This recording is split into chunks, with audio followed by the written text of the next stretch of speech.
nos cœurs et nos voix dans la louange et l'adoration vous souhaitent la bienvenue en ce sabbat, sabbat délices, où nous nous retrouvons tous pour psalmodier, honorer notre Créateur. Genèse 2, versets 2 à 3 dit « Dieu acheva au 7e jour son œuvre qu'il avait faite et il se reposa au 7e jour de toute son œuvre qu'il avait faite.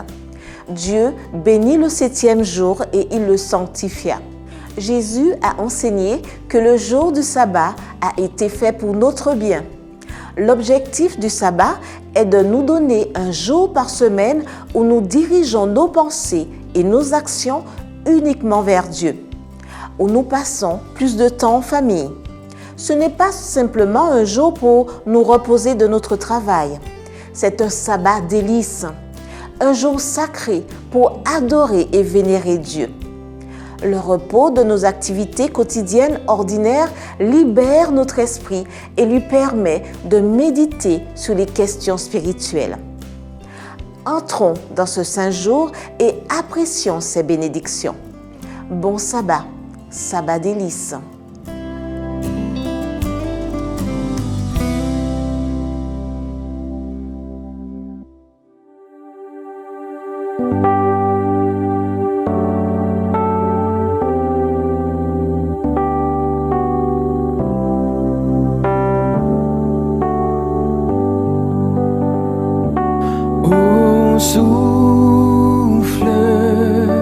Souffle de Dieu, nous t'accueillons.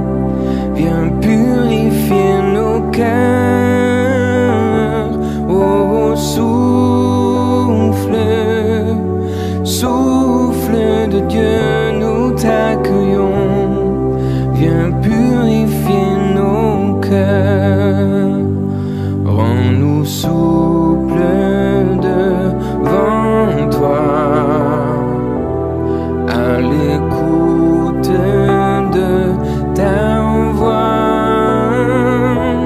Rends-nous sensibles à ton cœur.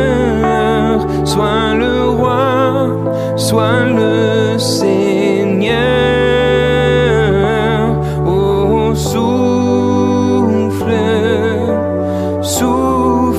de Dieu, nous t'accueillons. Viens purifier nos cœurs. Oh, souffle de Dieu, nous t'accueillons.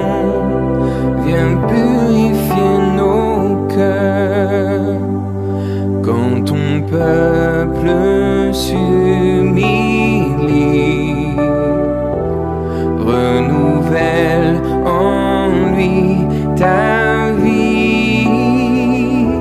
Chasse l'orgueil et la crainte et rends ton Église sainte. Oh, souffle de Dieu, nous t'accueillons. Viens purifier nos cœurs. Oh, souffle de Dieu, nous t'accueillons. Viens purifier nos cœurs.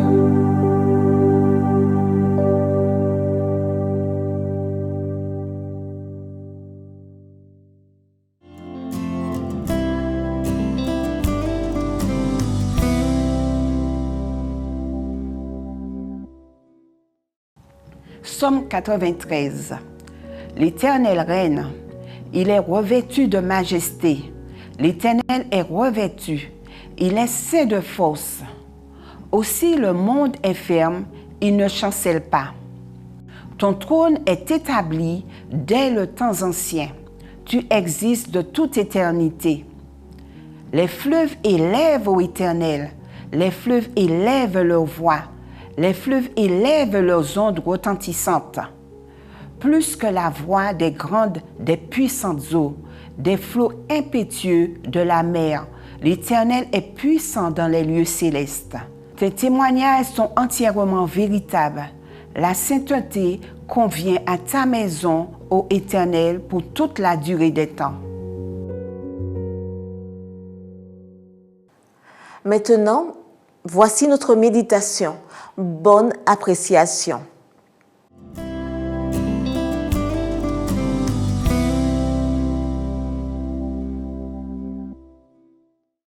Vous vous rappelez peut-être de cette chanson interprétée par un groupe très célèbre de la Martinique. La chanson dit ceci: la prière c'est force nous, la prière c'est arme nous, c'est Adam nous qui a trouvé inspiration nous pour aller plus loin. C'est une chanson qui a beaucoup de vérité en elle. Effectivement, la prière est cette arme si nécessaire que nous ne pouvons pas nous en passer. Nous ne devrions pas nous en passer. Un auteur bien célèbre a aussi dit que la prière, c'est la respiration de l'âme. Elle est utile, elle est indispensable. Elle est aussi importante que l'air que nous respirons. Sur le plan spirituel, nous avons besoin de vivre par le biais de la prière. De la même manière que sur le plan physique, nous avons besoin de vivre en respirant cet air. Je voudrais orienter vos regards vers un personnage que l'on retrouve dans le livre de 2 Chroniques. 2 Chroniques, chapitre 20, à partir du verset 1er. Il est ici question d'un homme qui s'appelait Josaphat.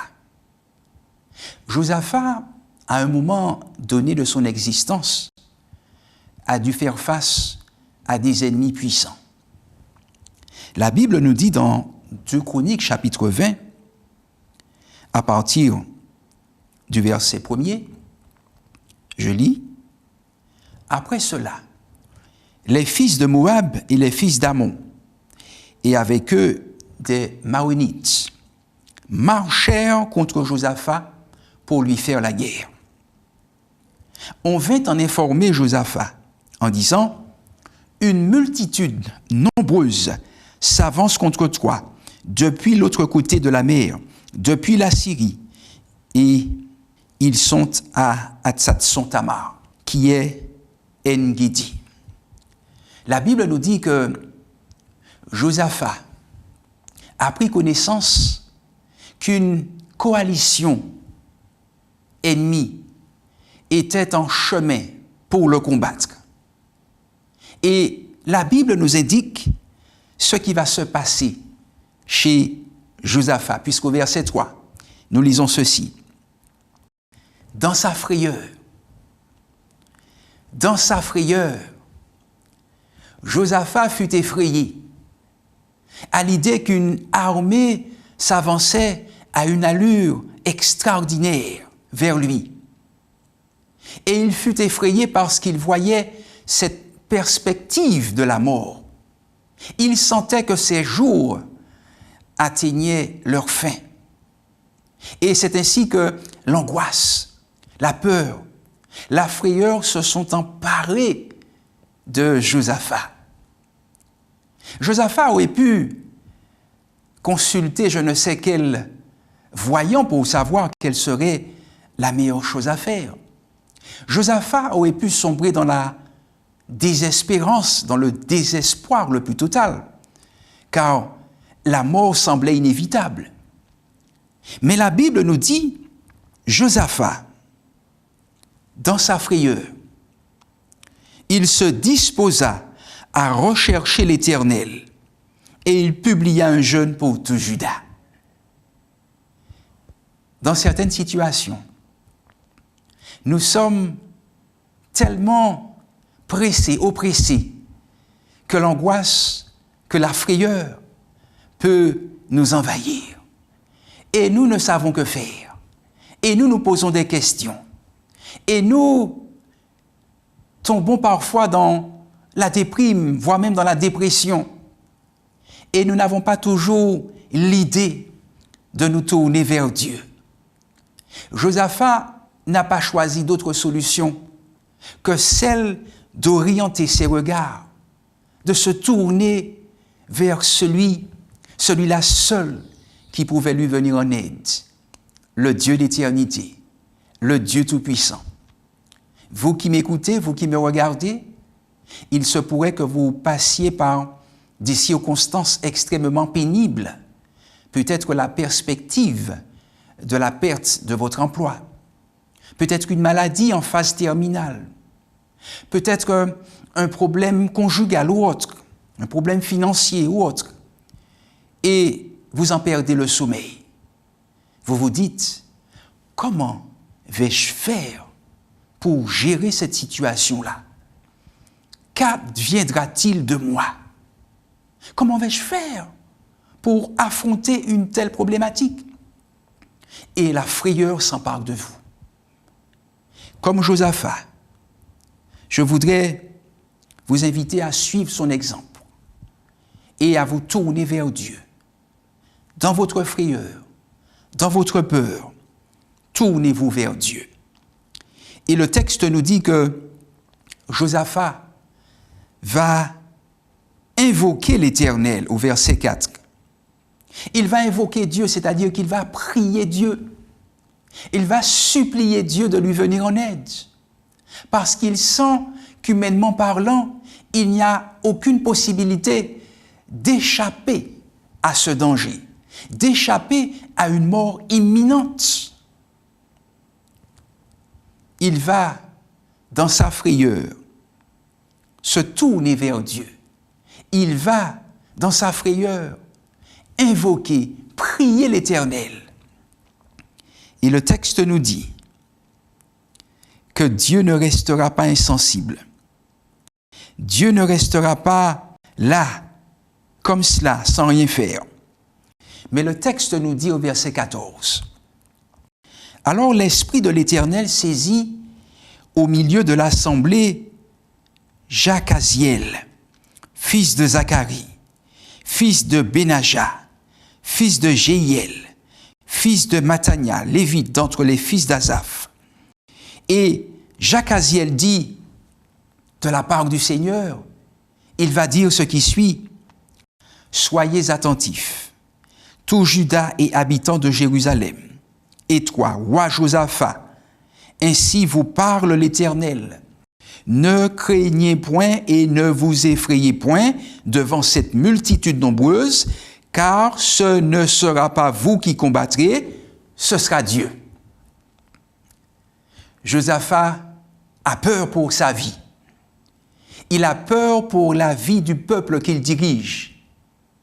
Mais Dieu va susciter une personne à travers laquelle il va annoncer un message d'espoir, un message de victoire, un message indiquant que Dieu lui-même combattrait pour Josaphat.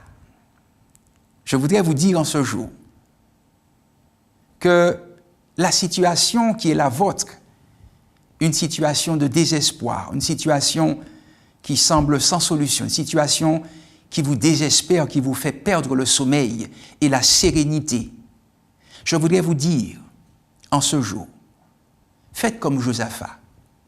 Qui que vous soyez, tournez-vous vers Dieu et dites-lui votre peur, dites-lui votre crainte, parlez-lui de la situation qui génère en vous une telle frayeur et laissez à Dieu le soin de vous venir en aide. Je voudrais vous inviter, qui que vous soyez, à invoquer, à prier le Dieu Tout-Puissant qui a les yeux fixés sur vous et qui voudrait venir à votre secours là où vous êtes et qui voudrait gérer votre situation, quelle que soit son importance. Père éternel, merci. Merci encore pour ton amour et tes grâces. Merci pour ce sabbat. Merci pour ton peuple agenouillé devant toi, Seigneur. Merci pour la connexion que nous avons ensemble. Merci pour toutes choses. Garde-nous et mets ton esprit en nous. Au nom de Jésus. Amen.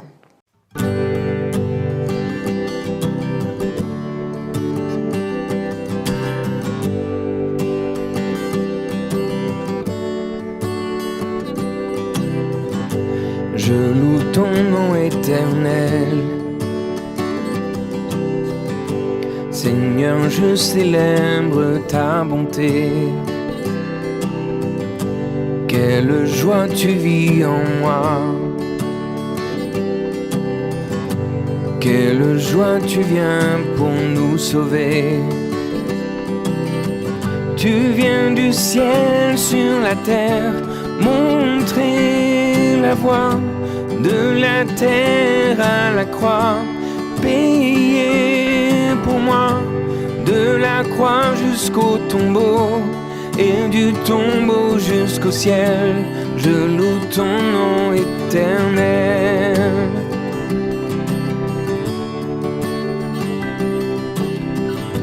Je loue ton nom éternel. Seigneur, je célèbre ta bonté. Quelle joie tu vis en moi.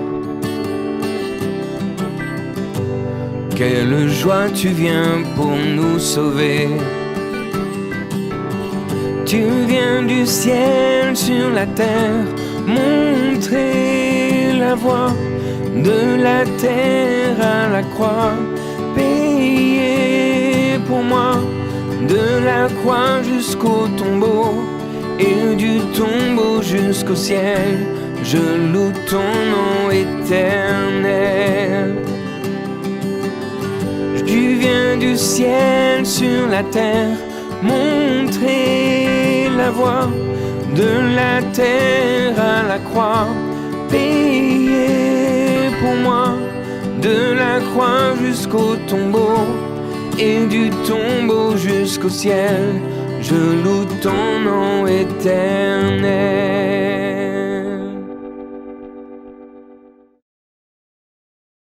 Chers amis, nous vous remercions pour votre attention et nous vous invitons déjà à notre prochain Sabbat Délices vendredi à 18h.